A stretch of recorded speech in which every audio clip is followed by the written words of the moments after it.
Eu achei aqui uma questão que eu achei bem legal. Tá gravando aí já? Tá. Eu achei bem legal ela. Ela não é o tipo de pergunta que cai na banca. Mas eu achei legal ela. É o seguinte, ó. Pelo que a gente aprendeu aqui no negócio de cabeceiras, tá? Aqui fala assim na questão, ó. Num determinado aeródromo com cabeceiras 0,725, o vento naquele momento estava de 350, a direção do vento é 350. Então aqui, se aqui eu marco 0 ou 360, ele estaria vindo mais ou menos assim, dessa direção aqui assim, ó. Tá? O vento. Ele estaria nessa direção aqui. Ele estaria a 10 nós. Ou seja, pela quantidade de velocidade dele, não tem como eu escolher a cabeceira que eu quiser. Eu tenho que ir naquela cabeceira que ela está mais aproada com o vento, que seria 0,7. Né? Se eu fosse decolar, eu teria que decolar daqui, ó. Né, com o meu avião. Tá, aí lá fala, considerando o circuito de tráfego não padrão, ou seja, pela direita, a perna base e a perna de través serão executadas respectivamente em quais rumos magnéticos. Então quer saber o seguinte, já que eu vou ter que pousar por aqui, a minha perna base seria essa daqui, né? Aqui seria a final, aqui é a perna base, aqui perna do vento, essa aqui é de través e essa é a contra o vento. Para nós aqui nesse momento só interessa a perna de través e a perna base. Saber quais são os graus magnéticos delas. Tá? Aí ela fala quais são os rumos magnéticos, aqui, que é respectivamente da perna base e da de través. Então, na resposta tem que ser essa aqui primeiro e essa aqui depois. Aí vem aquela questão, ó. Então, se a perna base eu vou pegar aqui e fazer aqui, ó, então é para cá. Qual seria o rumo magnético? E aqui, daqui para cá. Né? Aí, é óbvio que eu não vou ter uma resposta precisa. Não vou saber exatamente qual é o grau magnético. Mas eu vou analisar as respostas e de acordo com as respostas que eu tenho aqui, as opções, eu vou saber qual que é. Então, ó, opção A, 70 graus e 250. Impossível, porque aí seria essa aqui e essa aqui, né? Essa 70, essa daqui 250. Então essa seria a direção das pernas contra o vento e do vento. Então A é impossível. B, bravo, 160 e 340, aí é possível. Aí seria possível. 250, aí chegou. 250 e 70 também é impossível, porque aí nós estaremos falando dessas pernas aqui, ó. E a opção D, 340 e 160. Puxa, então eu estou entre a Brava e a Delta, entre 160 e 340 ou o contrário. Mas qual que ele perguntou primeiro? A perna base. Ah. Aí nós vamos ver assim, a B e a D são iguais, só que na ordem inversa, né? Então seria 160 aqui e 340 aqui, ou o contrário, 340 aqui e 160 aqui. 340 por baixo e 160. Isso. Oi. Boa noite, você. Isso aí, entendeu? Porque aqui, ó, aqui é 360, 350, isso aqui, essa direção seria mais ou menos 340, né? Agora que você está explicando, tipo, eu estava pensando em pegar as proas das cabeceiras e tipo, ou tirar ou acrescentar 90. 90, isso aí. Tá certo. Isso aí, dá também um cálculo preciso. O que eu estou te falando, né, ele não vai perguntar números muito parecidos, entendeu? Você viu que deu a distância? Porque não tem como você calcular ela com precisão. Ela vai variar bastante, então ele vai ter que te dar respostas assim bem longe, né? A liberação dos graus magnéticos. Eu achei bem interessante essa questão. Qual página nós estamos aqui mesmo? 99. Ó, deixa eu fazer outra questão aqui com vocês, outra pergunta que eu achei legal também, ó. O circuito de tráfego de aeródromo para aviões a pistão, tá? Circuito de tráfego para aviões a pistão, em um aeródromo cuja elevação seja de 1000 pés, se eu tenho a elevação dele em relação ao nível do mar, 1000 pés, tá? Qual que é a altura que eu devo fazer esse circuito, considerando que o aeródromo está a 1000 pés do nível do mar? Qual seria a altura que eu tenho que fazer? 1000 pés. 1000 pés? 2000 pés? 500 pés ou 3.000 pés? A pista está em 1.000 pés? Ó, a elevação da pista em relação ao nível do mar é 1.000 pés. Tá. E o circuito que eu tenho que fazer? 2.000. O circuito que eu tenho que fazer para voo de aeronave a pistão, qual que é? 2.000 pés. Não. Não, mas a altura é a altitude, é a altura ao nível do mar, né? Ó, vamos lá. Ao contrário. Vai dar 600 metros? Seria isso aqui, ó. A pista está aqui. O padrão é 1.000 pés. Vamos supor que aqui tem um relevo, né? Aí aqui é o mar, ó. Aqui são 1.000 pés, tá? E o O circuito nível da pista.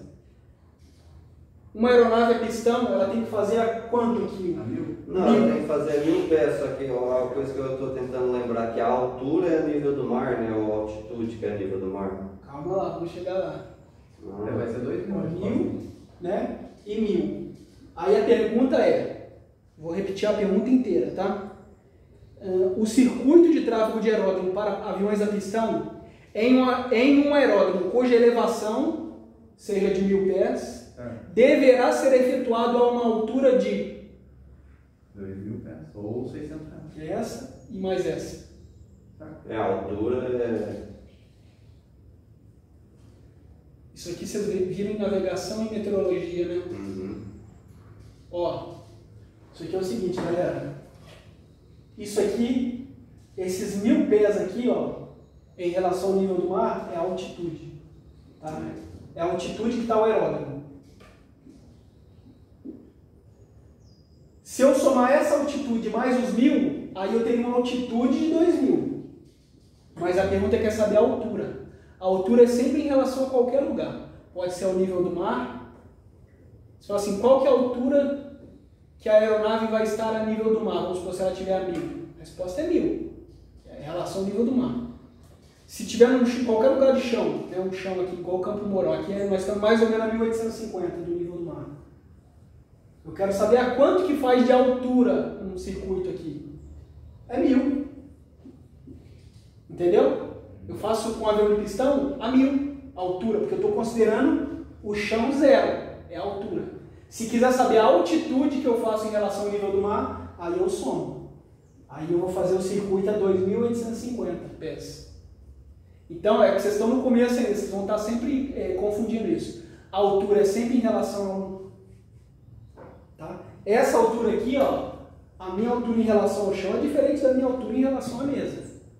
Tá? Agora, a altitude, aí você vai sempre levar em conta o nível do mar, que é o que seria o mais baixo do planeta, né? Em termos de superfície como um todo, né? Claro que vai ter lugar que vai estar mais baixo que o mar, mas analisando a superfície terrestre, o mar é o que, vamos dizer assim, é o fiel da balança ali, né? Então, a altitude é sempre considerada em relação a ele. Aí a pergunta falou de altura. Então, é 1.000 pés. Tá? Se quiser saber a altitude daquela aeronave no circuito de tráfego, aí eu somaria os 1.000 de elevação do aeródromo, mais os 1.000 e aí a resposta seria 2.000. Tá?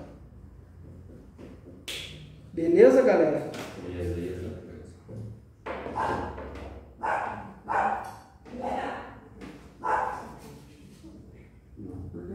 Vou fazer mais uma aqui, ó. Esse aqui eu acho que vocês vão lembrar disso aqui, da última aula.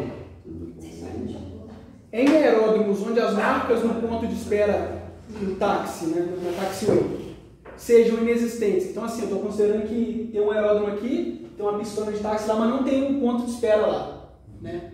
Porque se tiver, eu vou ficar ali no ponto de espera, não preciso ficar querendo medir distância de pista, né? Eu vou parar ali onde está o ponto de espera marcado e vou ficar. Então, considerando que essa taxiway não tem nada nela, né? Determinando distâncias. As aeronaves deverão manter-se em relação à pista a uma distância mínima de 50 metros, quando a mesma, né? Ou seja, quando a pista ela tiver um comprimento igual ou superior a quantos metros que ela tem que ter, para mim ter um recuo de 50 metros no mínimo. Eu não lembro, eu sei que tem uma regra até 900 ou 60 mil. Eu sei que tem uma regra aí, eu não sei o que é. Não lembro. Até 900 metros, não, tá errado. Até 899 Até 899 metros, 30 metros. eu tenho que manter 30 metros de afastamento da pista. Entre 900 e aí, se tiver uma pista com 10 km, 20 Mais km, que 900. mais que 900 é 50 metros. Então a resposta dessa questão seria 900 metros. Ou mais, né? 900 ou mais. Seria a resposta dela. Esse é o tipo de pergunta que cai na banca, cai bastante. Essa aqui que eu estava falando, ela não é comum cair, mas ela é bom para você ter noção dessas questões de grau magnético. Eu estou aprovado aqui, qual grau mais ou menos que eu vou estar e tal. Aí é interessante. Mas ela é difícil, eu nunca vi cair questão assim. Ele vai perguntar o que é perna do vento, perna contra o vento, em relação a determinada cabeceira. Ele vai perguntar assim. Mas não querer saber exatamente quais são os graus magnéticos, né? Então, vamos avançar aqui com o conteúdo. Página 99, a gente vai falar sobre operacionalidade de aeródromos. E aí nós já vamos para aquele item ali, ó, aeródromo impraticável. E aí vocês podem chavear ele e os, deixa eu ver, 1, 2, 3, 4, 5, 6 pontinhos que tem aí, ó. Pode chavear e meter um asterisco, isso cai, viu? Os casos aí que ele fala. O que é um aeródromo impraticável? Vou ler lá, ó. Um aeródromo é considerado impraticável quando as operações de pouso e decolagem não podem ser realizadas em virtude da degradação do estado físico do aeródromo. Dentre outros, são fatores de degradação que podem determinar a impraticabilidade do aeródromo. Pista de pouso e decolagem alagada. Então, assim, se a minha pista de pouso ou decolagem, né, ela estiver alagada, quer dizer, ela não tem aquele formato que permite que a água escorre e tal, se ela estiver alagada, ela está impraticável. Aeronave acidentada na pista. Aeródromo impraticável, tem uma aeronave lá, vai me atrapalhar de pousar ou decolar. Piso das pistas em mau estado, tiver buraco para tudo quanto é lado e tal. Acesso à pista de pouso e decolagem interrompidos. Então, assim, é óbvio que avião nem vai dormir dentro de pista, né? Vamos dizer assim, ele vai ter que sair da pista para ficar numa taxiway, num pátio. Se o que leva até a pista estiver impedido, não tem como eu chegar na pista, então é impraticável. Mesma coisa se eu pousar, né? Se eu precisar pousar e aquele ser meu destino, mas eu não posso tirar o avião da pista para algum lugar, também está impraticável. Superlotação da área de estacionamento. Vai ser a mesma coisa, porque eu não tenho onde guardar o avião, né?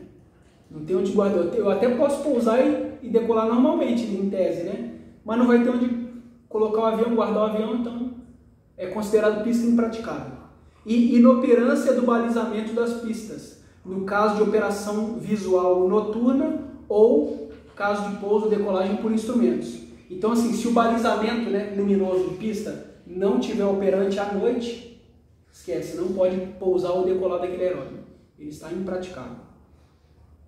E vamos ver agora o que é o aeródromo interditado, para a gente perceber quais são as diferenças entre um aeródromo impraticável e um aeródromo interditado.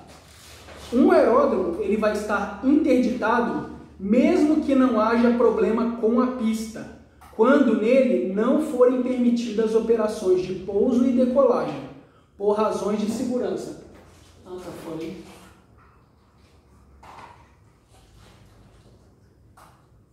Vai girando, tem uma hora que ele... Aí. Uma mistura dele já funciona. A mistura rica ele vai. E aí, Calor. Ah. Tá bom ou tá muito forte? Tá forte por causa do barulho, o negócio é o barulho. Isso. Não, mas aí ficou fraco. Mistura que isso aí, gente. Enriquece um pouquinho a mistura. Pobre. Ah, beleza. O problema é só o barulho. Ó, então, o interditado. O que é um aeródromo interditado? É aquele que, mesmo que não haja problema com a pista, né, ele vai estar interditado, quando nele não forem permitidas operações de pouso e decolagem por razões de segurança. Normalmente, uma interdição de aeródromo ela é prevista, ocorre num intervalo de tempo pré-estabelecido e é difundida aos aeronavegantes por meio de NOTAM. Tá? Então o cara vai consultar o NOTAM daquele aeródromo que ele pretende pousar e vai verificar que ele está interditado. por algum motivo, e aí ele não vai poder pousar ali.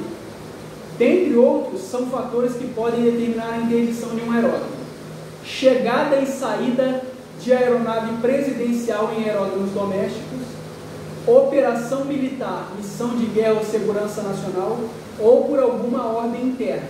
Então é o seguinte, galera, o que a gente pode usar assim para diferenciar o que é um aeródromo impraticável e um aeródromo interditado?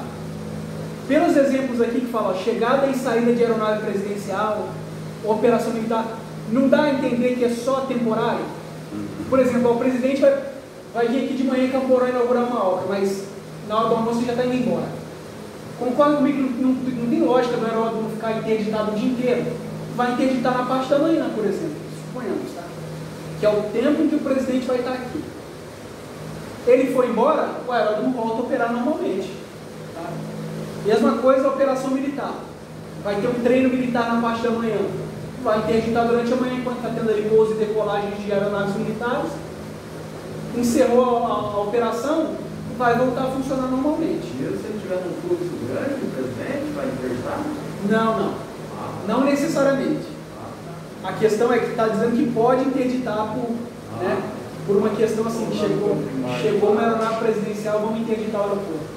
O cara não pode de Marte lá, pronto. Não, isso você está vendo. O cara vai pousar num lugar que é movimentado, cria um problema no Brasil inteiro, né?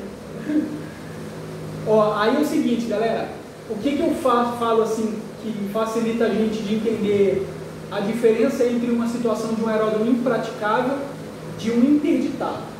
Seria mais ou menos assim, o próprio nome diz aqui, por exemplo, impraticável. Significa o seguinte, que em teoria, aquela pista, ela está em funcionamento. Mas na prática, quer dizer, eu voando, eu vou chegar ali, eu não vou conseguir pousar, porque aconteceu algum evento que me impossibilita de pousar ou decolar ali. Então assim, em teoria, está tudo perfeito. Se eu for consultar a documentação, NOTAM, está tudo perfeito, tudo liso. Mas na prática eu não posso pousar, porque aconteceu alguma coisa. Concorda comigo que não tem como eu consultar um NOTAM aqui com uma viagem que eu vou fazer amanhã e vai estar escrito lá assim, pista não estará em funcionamento porque uma aeronave se acidentou. Vai se acidentar amanhã. Um animal, uma vaca vai ser atropelada e vai morrer em cima da pista. Então não tem como, né? Então assim, na teoria vai estar sempre liso, vai estar bom. Mas na hora que eu chegar lá, vai aparecer alguma situação que vai me impossibilitar de pousar ou decolar, né? Então assim, a única que talvez tenha uma previsão anterior seria, por exemplo, assim, uma pista em mau estado, né? A pista está cheia de buraco, não tem previsão de a prefeitura, algum órgão chegar ali e tapar, aí faz-se o NOTAM, não significa que ele está interditado, né? Ele está impraticável, tá? Mas fora isso, a maioria das situações que a gente vai ver aí, quase todas, são situações momentâneas também, que fazem com que a pista fique impraticável. A primeira, a aeronave acidentada na pista, veio algum reboque, tirou a aeronave ali e limpou, ela volta a operar, tá? Acesso de pista e decolagem interrompidos. Não necessariamente vai ser por buraco e tal, pode ser que alguma coisa ali também momentânea interditou a única taxiway, por exemplo, que tem naquele aeródromo. Vai tirar o obstáculo, vai limpar e vai voltar a funcionar, tá? Superlotação da área de estacionamento. Cheio de aeronave lá, mas concorda comigo que uma daqui a 5 minutos pode pegar e sair? Vai voltar a ter lugar ali na pista, né? No estacionamento. Então vai voltar a operar o aeródromo, ele não vai estar mais impraticável. E inoperância do balizamento das pistas. Às vezes deu uma pane elétrica no aeródromo, não está funcionando, mas daí a pouco veio a Copel lá, consertou, voltou a funcionar. Beleza? Então assim, em teoria está tudo liso, tudo perfeito. Na prática não tem como eu pousar e decolar porque ocorreu algum evento ali que me impossibilitou disso. Já o interditado, ele é aquele que sempre vai estar perfeita a pista. Ela não vai ter problema nenhum. Não vai ter problema nenhum com ela. Mas, quer dizer, na prática, ela é totalmente viável. Na prática, o aeródromo é totalmente viável. Mas na teoria ele deixou de ser. Porque alguém criou um documento, alguém fez um NOTAM, alguém emitiu alguma ordem que me impossibilita de decolar ou pousar naquele aeródromo. Então ele se torna interditado. Tá? Aí que eu falo, na cabeça bota sempre isso. O que é impraticável e o que é interditado? Escreve isso na prova, dá suas opções lá. Aí você vai ler a opção A, aí você vai pensar, isso é impraticável ou interditado? Aí lembra, ó, impraticável. Na prática, não consigo pousar. Na teoria, está tudo perfeito. Aí vai ver se aquela alternativa encaixa nisso. Para saber se ela é interditado. O aeródromo está liso na prática. Eu poderia pousar e decolar ali sem problema nenhum. Mas na teoria, alguma coisa me impossibilita. Existe um documento, alguma ordem de uma autoridade que me impossibilita de pousar ali. Mas o aeródromo está filé. Está liso para mim poder pousar. Na prática ele está viável, mas na teoria eu não consigo. Então seria uma diferença que vocês fariam das duas situações. E cai na banca isso aqui. Viu? Pode chavear os dois itens e meter asterisco que cai pra caramba. Ó, informações necessárias antes da decolagem. Aí já vamos ali pro negrito ali, ó. Informações para decolagem. O que eu preciso saber? Qual que é a pista em uso, né? E aí eu vou considerar vento, principalmente. Qual é a direção e velocidade do vento, né? Que eu preciso saber para mim saber qual é a pista que está em uso. Ajuste do altímetro naquele momento, principalmente para quem vai voar IFR, tem que saber. Tá? Temperatura do ar no momento, é importante saber. Pistas, né, muito quentes, dias muito quentes com pista muito quente, é mais melindrosa a decolagem e o pouso. O avião tende, por exemplo, a receber descendentes de vento, que você saiu do chão, não tá garantido ainda. Pode vir uma descendente e querer te colocar no chão de novo. Então o cara tem que analisar a temperatura do ar. Tá? E pouso, mesma coisa, ele não vem liso para pousar. Né? Se estiver muito quente, ele começa a oscilar. Já de manhã cedo ou no finalzinho da tarde, quando o sol já está se pondo, a pista, a tendência ela ficar lisa, né? Ela fica boa para você chegar e pousar ou decolar. Por causa da temperatura, te ajuda nisso aí. A visibilidade é importante saber antes de decolar. Hora certa, né? Que se eu programei decolar 9 Zulu, eu tenho que decolar mais ou menos naquele horário ali, né? Autorização do plano de voo. Se eu vou passar um plano de voo, que nós vamos ver lá para frente o que é o plano de voo, ele tem que estar autorizado. Não adianta eu passar, não ver se ele foi aprovado, pegar minha aeronave e sair. Não existe isso. Ele tem que ser autorizado para você poder decolar. Meio pelos quais são obtidas as informações, né? Para uma decolagem. A torre, via radiotelefonia. Então, eu vou ter essas informações aqui, boa parte vai ser através da torre. NOTAM, antes de voar, eu vou consultar o NOTAM no site, tá? Vou ver o que tem ali para aquela pista, se tem alguma coisa que me impossibilita de decolar, se me impossibilita só em determinado horário do dia, ou se não tem NOTAM nenhum e está perfeito para me decolar. Eu tenho que consultar. O ATIS, em aeródromo que emite, né, o ATIS, sintonizando a frequência específica. Se eu sei que 119,8 é a frequência do ATIS, eu tenho que colocar nela e escutar antes de querer decolar, para mim ter todas as informações. O ATIS é atualizado toda hora? É, de hora em hora. Se durante aquela hora tiver alguma mudança significativa, ele atualiza dentro daquela hora. Principalmente, por exemplo, questão de direção do vento. Ele está aqui, a cabeceira ali está em uso. De repente o vento virou, aquela cabeceira não pode continuar em uso, né? Tem que ser a contrária. Então, dentro daquela hora, ele faz mensagens de correção. Tá? Sinais no solo na área de sinalização. Seria igual no nosso caso aqui, nós temos de planador, né? Que aqui opera planador, então nós temos sinais no solo. Mais para frente, um pouquinho, nós vamos ver o que são os sinais no solo. Aqui em Campo Mourão nós temos avisando que nesse aeródromo operam planadores. Aí vai ter outros aeródromos que vão ter outro tipo de sinal no chão, no solo. Vamos lá, agora item 1.1, eu quero que vocês vão lá para a página 111, onde tem esse quadrinho aí, ó. Onde tem esse quadrinho, esse parágrafo aqui e o de baixo. Está escrito assim, ó, na fraseologia padrão. Aí vocês podem chavear esse parágrafo que ele é importante. Como é que eu seleciono uma pista para me usar ela? Ó? Na fraseologia padrão, a expressão vento calmo, e existe essa expressão, tá? Vento calmo. O que significa a expressão vento calmo?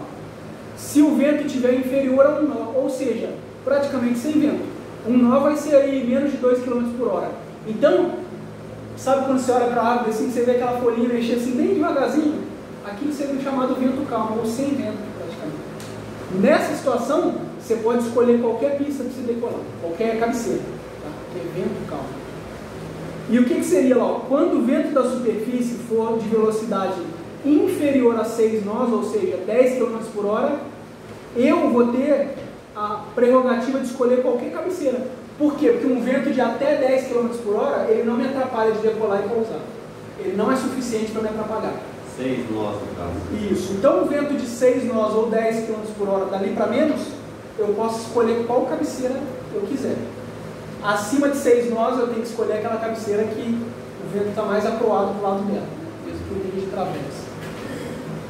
Se ele estiver totalmente de través, né? Totalmente, aí também é qualquer uma que eu posso escolher.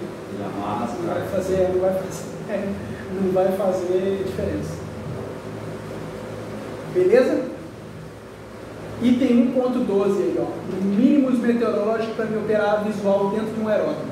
E vamos para a página seguinte, lá debaixo da figura lá, pode chavear o parágrafo com os 4 itens aí, ó.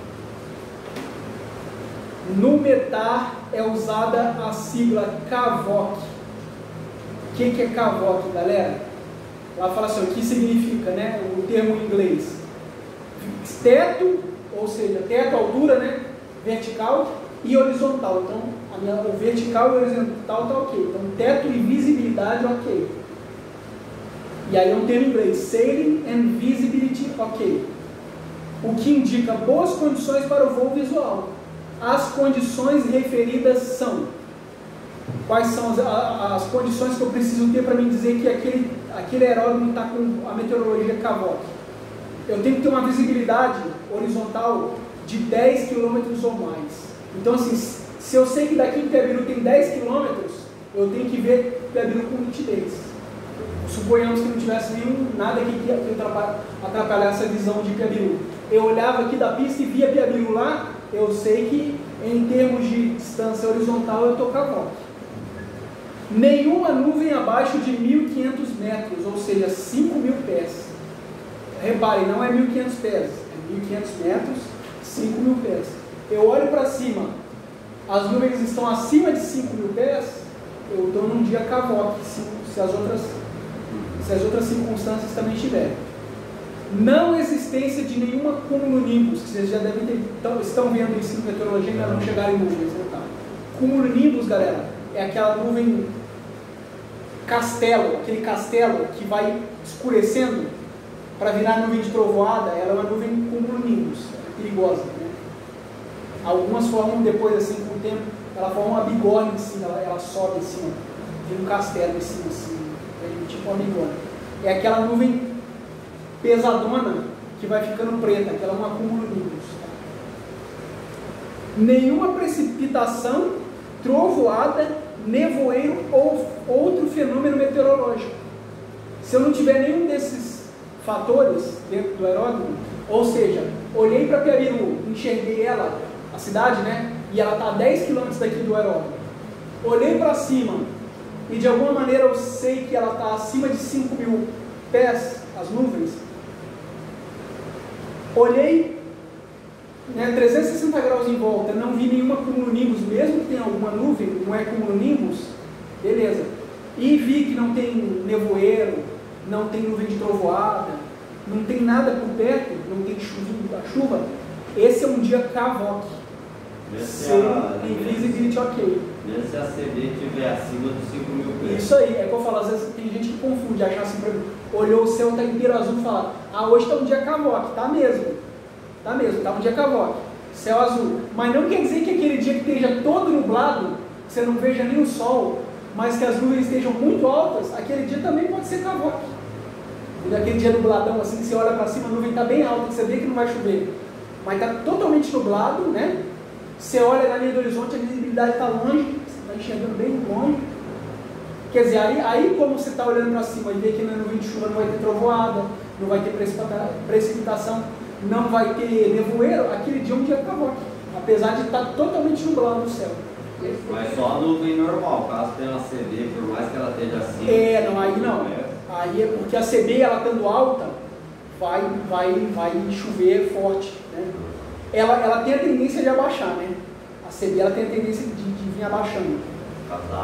Isso. Não sei se é peso dela e tal. Ela cresce muito na vertical, mas ela abaixa, né? Você pode ver que nuvens de temporal, de trovoada, ela vai abaixando até vir aquela chuvona pesada. Então, mesmo que ela esteja acima de 5.000 pés, se olha para cima e esteja uma baita de uma cumulonimbus, não está em condição de cavar o aeródromo.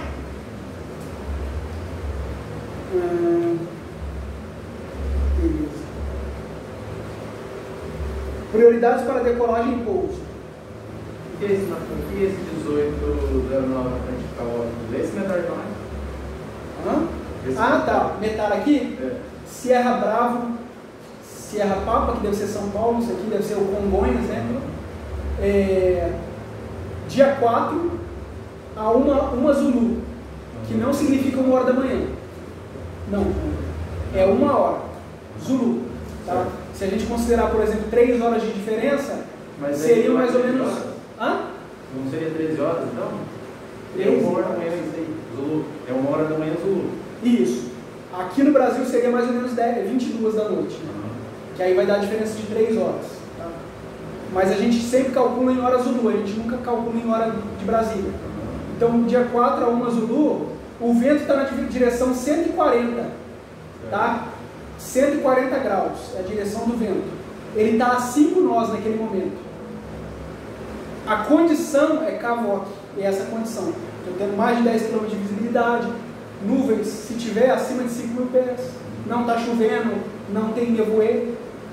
18, 9 é questão de temperatura. Tá. Achei que tinha meio CAVOC. Não, temperatura. E esse Q aí é do QNH no momento, 10, 20. Aí 18 é a temperatura do ar e 9 é a temperatura do orvalho. Isso, do ar e orvalho. Beleza. Vocês vão ver isso nas últimas aulas de meteorologia, lá na frente. No começo, esse metal aqui está bem simples, né? Tem uns que são complexos, tem várias informações. Você olha, parece que é um código indecifrável, mas você vai treinando, depois você começa a ver e vê que não é nem um bicho de 7 cabeças. Tem nuvens a 5.000 pés, a 7.000 pés. Isso. Você vai ver que ele vai ter que descrever, por exemplo, assim, se está parcialmente nublado a 2.000 pés, a 5.000 totalmente nublado, ele vai trazendo essas informações. Cumulonimbus a tantos mil pés e tal, ele vai trazer. Às vezes é por isso que às vezes o metal fica grande, extenso.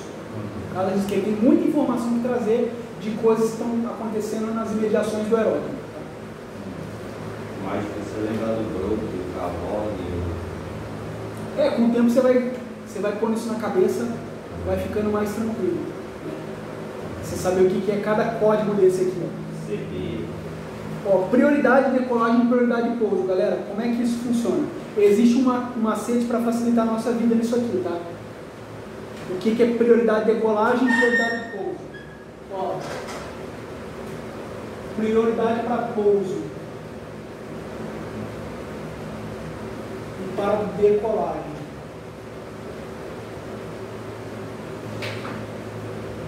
Existe uma regrinha que vocês vão decorar, facilitar muito vocês, que é pouso, peso, pote. Peso, pote. Aqui é 2 pote. Tá? Então você vai decorar isso. Peso, pote, 2 pote. Peso, pote, 2 pote. O peso, pote está ligado ao que? Ao pouso ou à decolagem? A própria primeira letra já disse. Peso, pote começa com P, é de pouso, prioridade de pouso. 2 pote começa com D, se refere à prioridade de decolagem. Tá? Pouso. Quem tem prioridade de pouso? O P do pesopote está se referindo ao quê? A planador.